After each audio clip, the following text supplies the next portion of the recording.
After a long-ass season, it's playoff time here at the LCS for the LCS Championship, the first ever LCS Championship. Not a summer split champion or whatever the hell they call it. The LCS Championship. And maybe the last one, because this was a long format. But let's get to it. It's prediction time. You already know the bracket. 100 Thieves, TSM, they got the buys in the opposite order. TSM then 100 Thieves, whatever.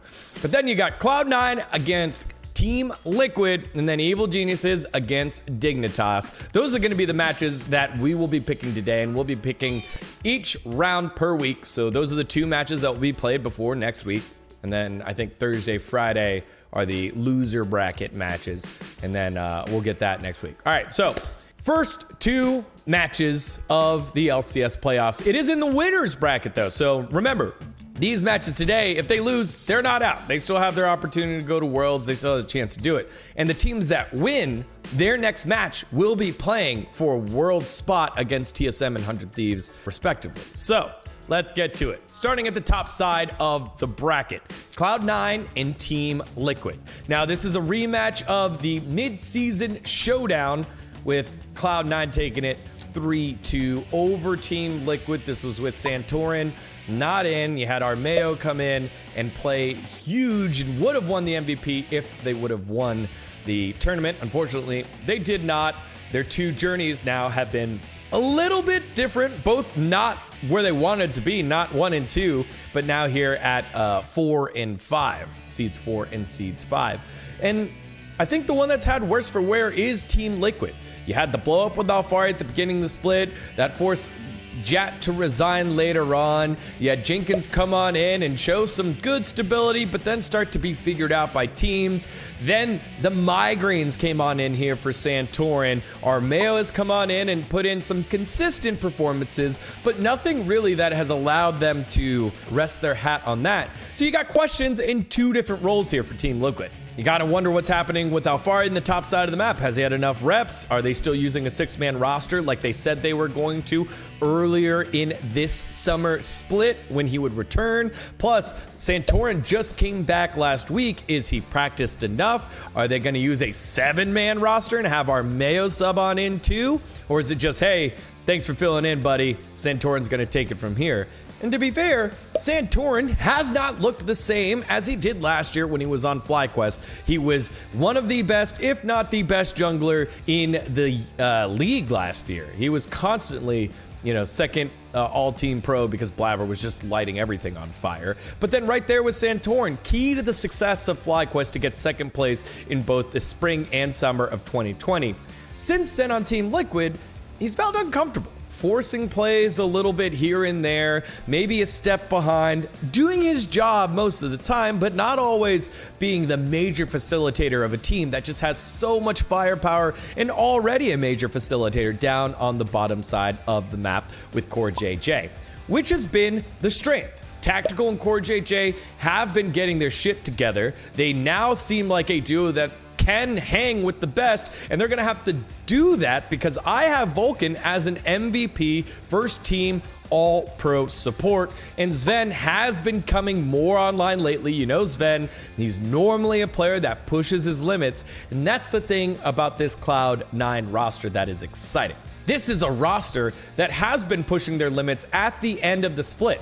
This is something that they've stated clearly. PERKZ was able to share that with me during my interview with him, I believe around week 7 or week 8, where he's like, yeah, I'll be able to turn on for playoffs, but for now, for us to grow, I need to try things. I need to challenge things, and sometimes that means I'm throwing the game. But at the end of the day, that's what these matches are for. And if I need to change by the time it comes to playoffs, then I'll change. He thinks he can change. And I believe you trust the guy that has been able to do it at the highest level for the longest period of time, most consistent period of time. So yes, the money's on PERKZ. I think that although he has been the worst performing player in Cloud9 for the most recent weeks, he's owned it. He said, yeah, I'm trying things. I'm probably costing my team games, but if we don't put ourselves in those types of situations and see how we respond, then we won't know until game day. And that looks worse. That looks worse. So now they've been put in situations where they don't have a mid laner. Think about the TSM versus Cloud9 match where like Sword Art was picture perfect every time on the on the Leona on PERKZ' Zoe. and they almost won that game. So I think Cloud9 have the tools to do it. You've got multiple all-pro players on that team with Fudge on the top side of the map, Vulcan on the bottom side of the map, former two-time back-to-back MVP Blabber, PERKZ in the mid lane with all of his Worlds experience, and VENN with all of his experience as well, especially coming back after being benched.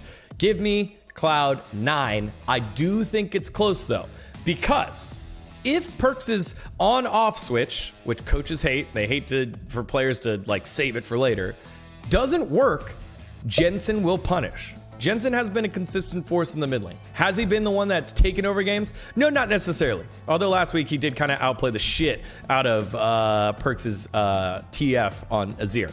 But he's been consistent. And remember, Jensen has been top 3, maybe top 2 mid laner in the LCS for years behind Bjergsen, and then sometimes maybe Power of Evil, and maybe sometimes behind Crown several years ago. But Jensen is the class of the league.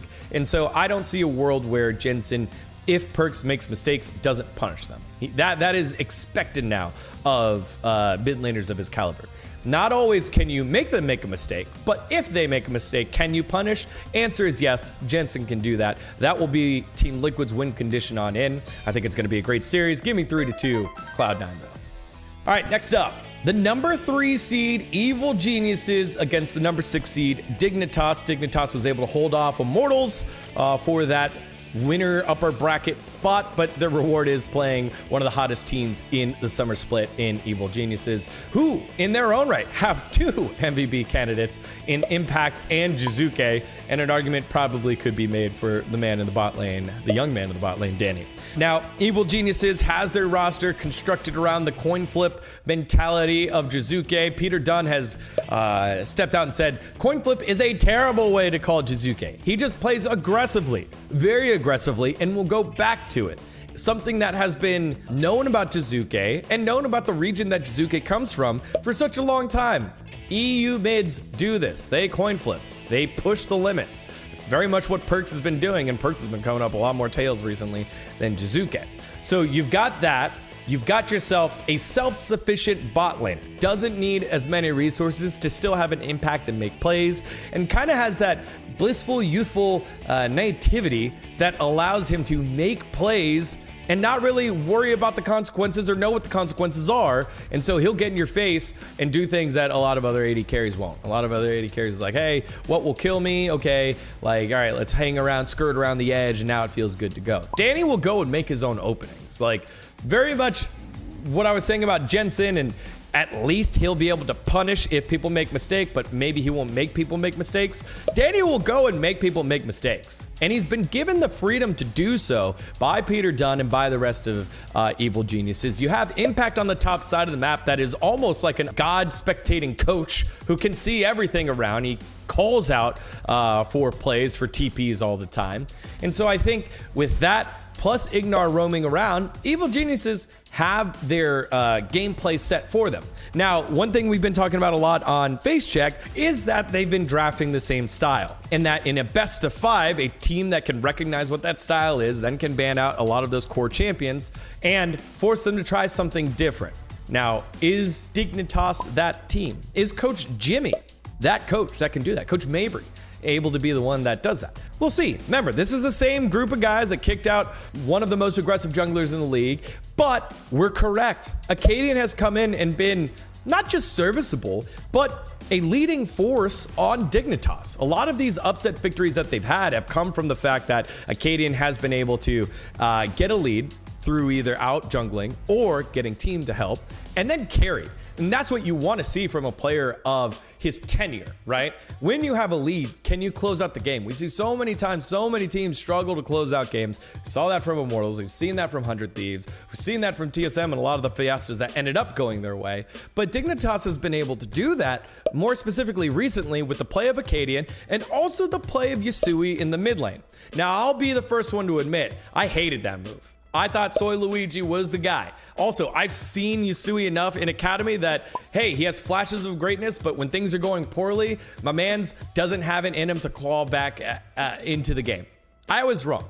Yasui can make plays. Yasui can make openings, and from what I gathered from chatting with the players, communicates better than what Soligo does. Now, if they put Soligo in, I still think that gives them more firepower, but if that clutters comms, that makes sense to me. And against a team like Evil Geniuses, who will take a 4v5, but still be happy with taking the other thing across the map, the tower in mid lane, the tower in the top lane, the objective on the other side of the map, you need to have clear communication. So Yasui, given the fact that he is a better communicator, according to some of the rumblings around the league, is the right choice. And so I give them a more fighting chance than I think what most people do. Neo has had himself quietly a great game and obviously is a candidate for jungler of the split, given that last goofy game against TSM where he just out-jungled everyone. He was 1v9ing. And then Aphromoo, again, is the veteran that you want to be the stabilizing factor in any sort of situation. Very much like PERKZ and Cloud9 have been limit testing and putting themselves in bad situations. Aphromoos seen it all. If there's an upset to be had with a young roster, Aphromoo seems to be the guy that you can build upon that could say, hey, I've been in this before. Here's how we're going to get out of it. And we've seen him in these clutch times on Leona, on Thresh, on Nautilus be like, yeah, this is the engage. This is the fight we're taking. And they win that fight and then give themselves a fantastic opportunity to win.